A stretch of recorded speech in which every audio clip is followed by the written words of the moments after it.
everyone, Joe here from ActionX. Welcome to What's in the Tube, ActionX's show where we review shows by an episode-by-episode basis, reviewing shows by a season-by-season basis if it's very long in the teeth, or just because we feel like it, or doing quick impressions or first impressions. Today we are doing our Turner and Hooch Season 1 review.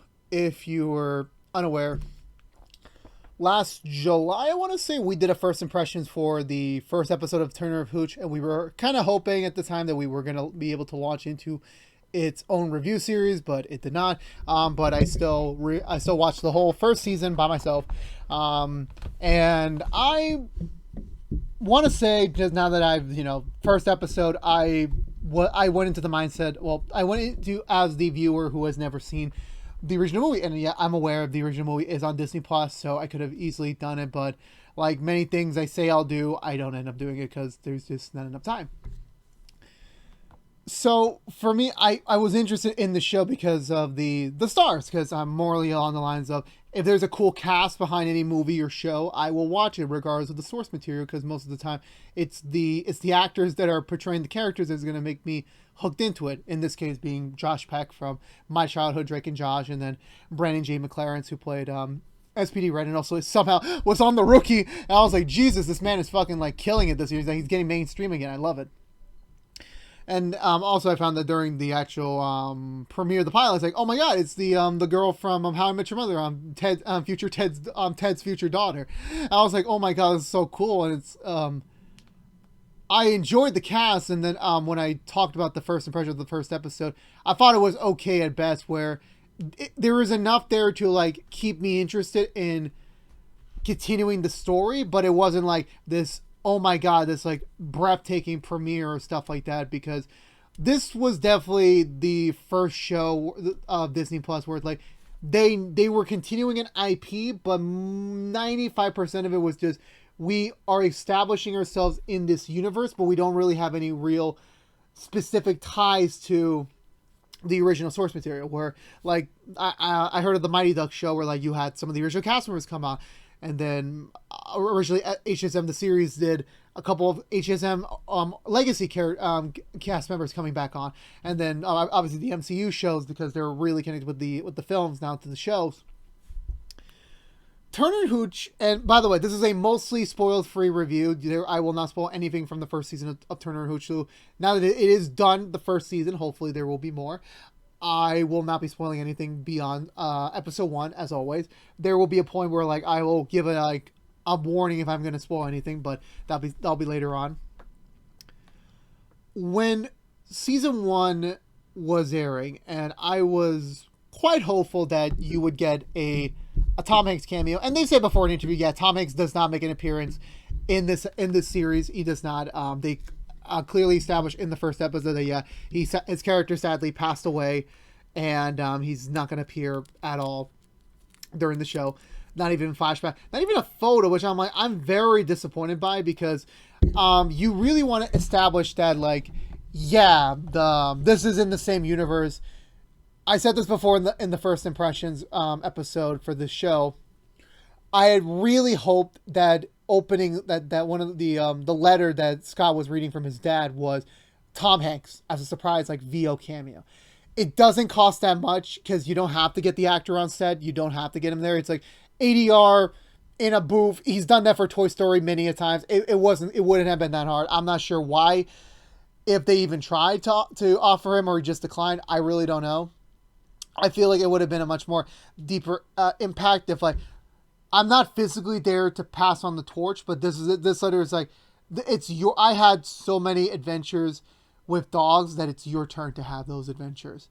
And that would have been for me a really great point, but we don't get that. But despite my criticism of the show not taking advantage of his legacy characters, even the mom, who was the original female love interest from the original movie, the character's in there, but not the original actress, which I'm it could be any number of reasons, but I think the only character that I knew when I read up on this show is that the mayor of Cypress Beach is one of the original people from the movie. So I'm okay, at least they got someone to come back, at least, because it was it would have felt like one of those like TV's spin-offs where it's where they say like it is connected to the movie. We are from the movie, but we're now putting it on a week by week basis.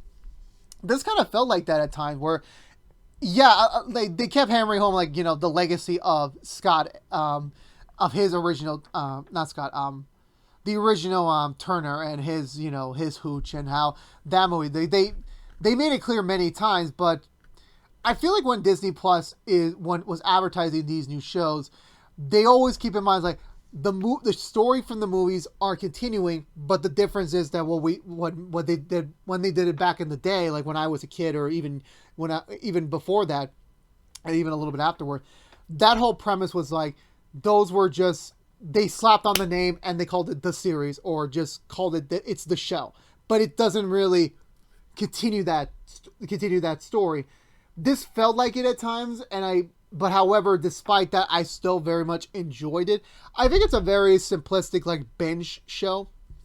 If you love dogs or if you just love comedic moments, this is the show for you. The story is very simplistic. It is Scott Turner, the son of the original Turner from the original movie.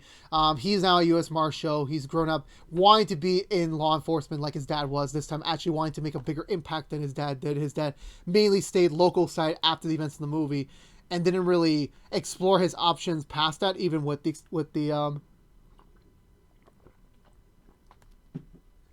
even when he kind of blew up at that point, he didn't really do anything beyond that. But Scott wanted to like have a bigger mark on that.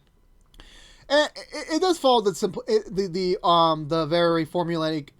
Here's life gets thrown upside down when a new element arrives. This time being Hooch, who was the last dog that his dad took in before he passed away.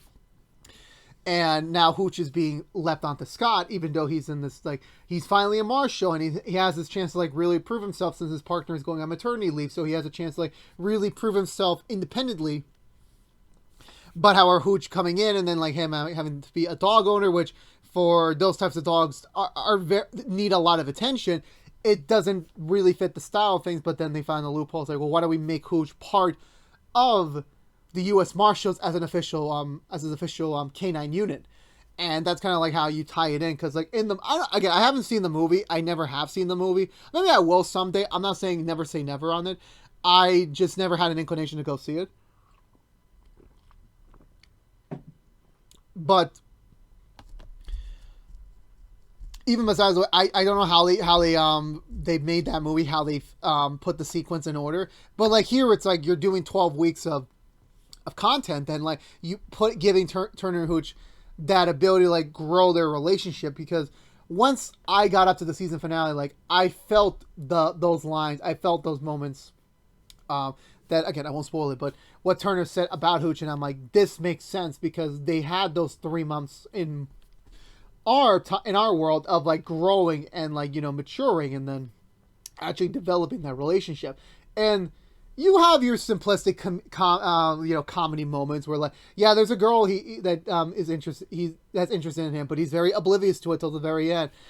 His sister's the getting into trouble, even though she shouldn't really be doing that. And then most of the time the episodes are just like simplistic at best. They are very formulaic. It's like, here's the Marshals in a very common situation in the real world, but Hooch is in there, and that kind of makes it intensified. But this show is mostly definitely about the relationship between Turner and Hooch. I don't like, every character they put into it, all the main characters, I do enjoy them. I love seeing Lindy Fontaine and like actually her doing something, because like, again, for me, the last time I saw her on anything, she was literally sitting on a couch for 9 years. So it was great to like actually see her like really get to work like what she's made of, and I think she did a pretty good job in her character. Brandon J. McClure, I love him so much. I really do. Like, I will still always remember him as Jack from SPD. But now having seen him do now this role, and then like and what he's doing on The Rookie right now, which is great. He's proving to himself that, for me, like, he has a lot more in the tank. Like, he's able to like play these different shades of characters, whether that is a superhero or this like very chill, relaxed, Buddhist man. And then obviously in The Rookie, he's like a freaking crime lord. But I love them so much, and I feel like out of everyone, like as much as I love Josh Peck, with every one of these shows, what is like the character for me that I honestly sticks out the best, like the fan favorite for me, it's obviously X. I love him so much.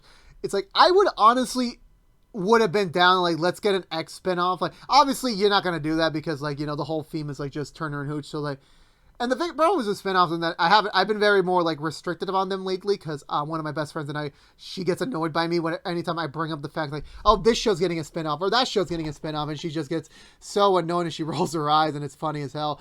So that's why I don't really do that much anymore, because like even now I'm aware that as much as I love a character, I have to be a realist, and like I don't believe they're gonna do well in a spinoff unless it's like something really huge for them to do, but I don't think they're going to do that in this case.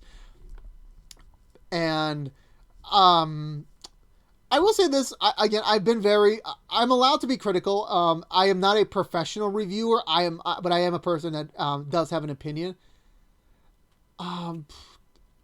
This is the thing. I don't review the show week to week, so I know the characters' names when they're saying it, but I don't really memorize them if I'm like in a conversation with someone, like without looking at my phone what the name was. The dog trainer that eventually falls in love with Scott, and Scott begins to obliviously have feelings because like it's a 12-week show. You're gonna eventually start to feel something for the person. She's probably my least favorite character in the show. I think most of the material they do give her is just very just the delivery doesn't always do it for me per se. I know it's trying to be like, oh, she's clumsy and she's very awkward around Scott because she does have a crush on him and she doesn't really know what to say. It's like, I'm very thankful they gave us scenes with other characters so we can establish like, oh, this is how she is normally, and then you see how she is with Scott. So it's like you see like the trade-off, and then you start to see like the difference in play and like the tone. But even with that, like, it didn't really do much for me. I said this a lot during the first episode. Like, I think she was, like, my least favorite part of the episode. And then now going for the show, I still felt like they gave her a lot more to work with, especially towards the later half. But for me, I feel like out of everyone, and that's not to say I don't like the actress and I don't like the character. I'm not saying that at all. I'm just saying, like, she's my least favorite. Like, when a scene comes up with her, like, half the times I'll roll my eyes because, like, okay, this line kind of seems corny or kind of seems, very not what it needs to hit, and I'm allowed to speak that per se. Also, what's funny is that the kid that plays Lindsay Scott Turner's nephew and Lindsay Fontaine's character's son, I thought he was just another kid actor, nothing really special, and then I started watching Modern Family, which will be a future quick impressions down the line later this fall. I don't know when that's going to fit in because the schedule's just so jam packed right now. But when I do talk about it, when they did introduce the last kid for the show, and I was like, that kid looks really familiar. And then I watched Turner and Hooch, and I'm like, it's the same kid. So literally that kid went from one TV show to another TV show. And I'm like, oh man, that kid's going to make it in Hollywood someday. I love it. But besides that's the point. Turner and Hooch, Scott, and his relationship with Hooch is the defining factor between this show. I mean, they're literally, their names are front and center. So like, if you cannot build a great relationship based off them, then there's no show. And I feel like the dynamic between them, like, most of the times, yes, Scott is getting very embarrassed by Hooch, and Hooch is a dog. Like, you can't really, like, they have feelings too. They know what they're doing, but sometimes they can't control their instincts because every breed is different and everyone trains their dog very differently. And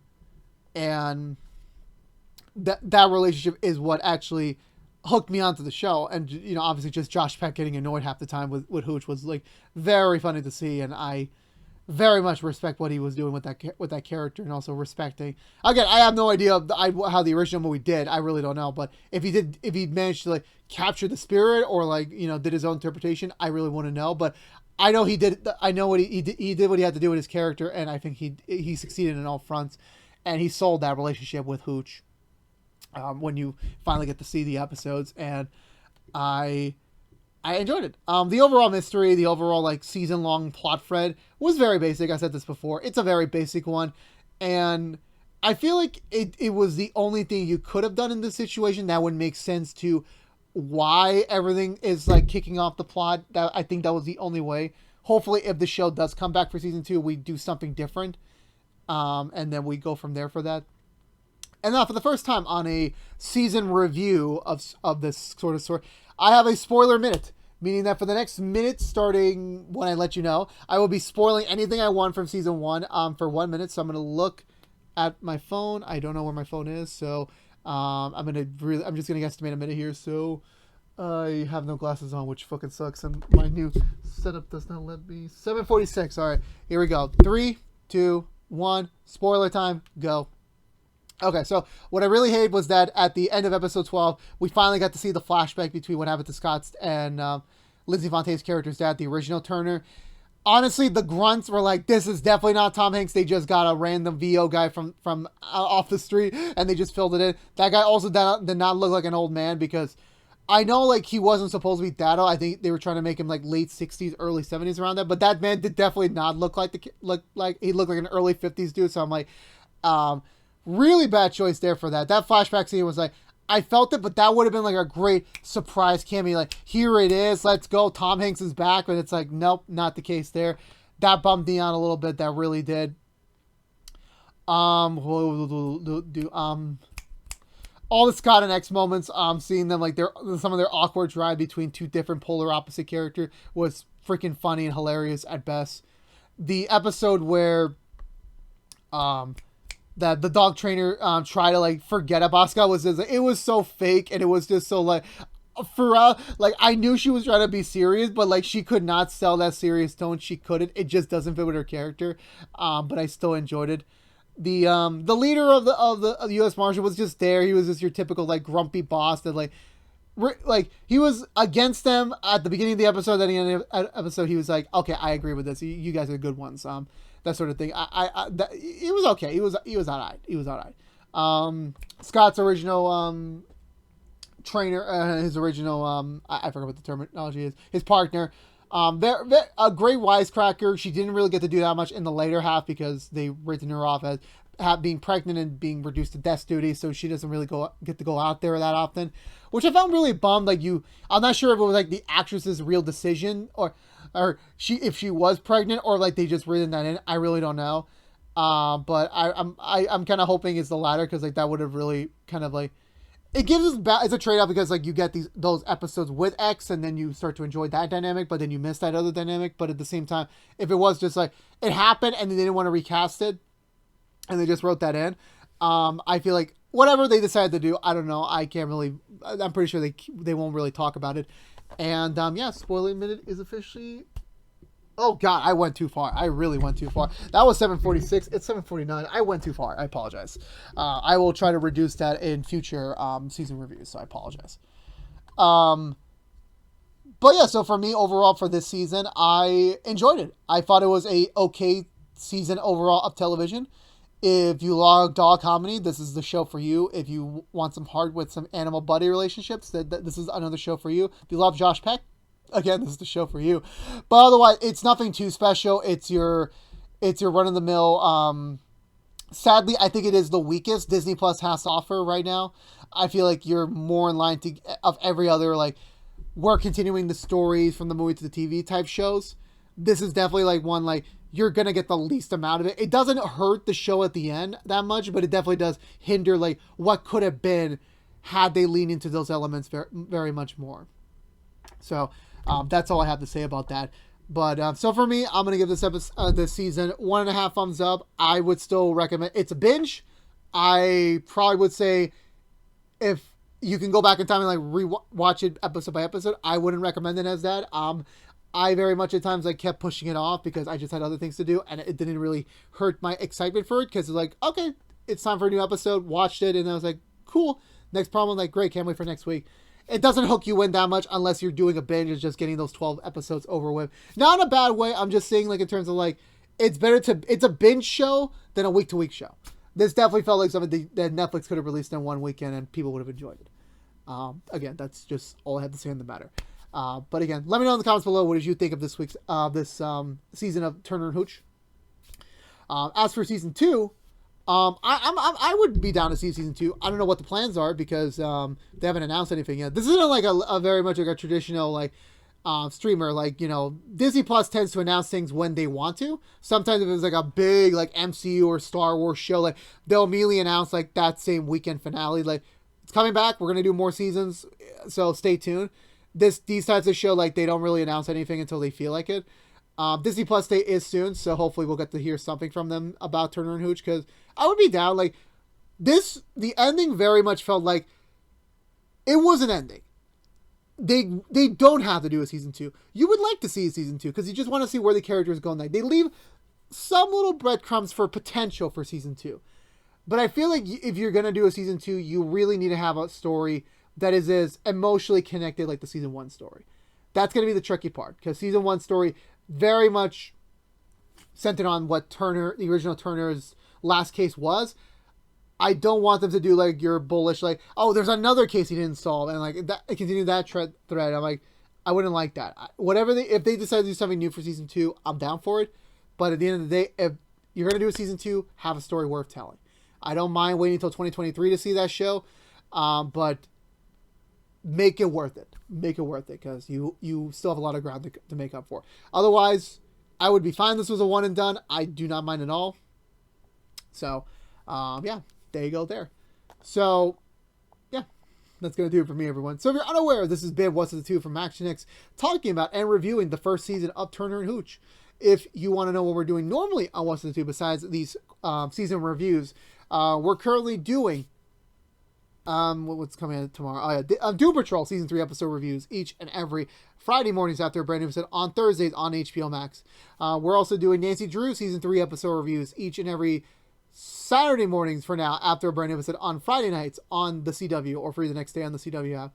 We're also doing The Rookie Season 4 episode reviews each and every Monday mornings after a brand new episode on Sunday nights on ABC or on Hulu the next day. And we're also doing Heels reviews each and every Tuesday mornings after a new episode on Sunday nights on Stars normally.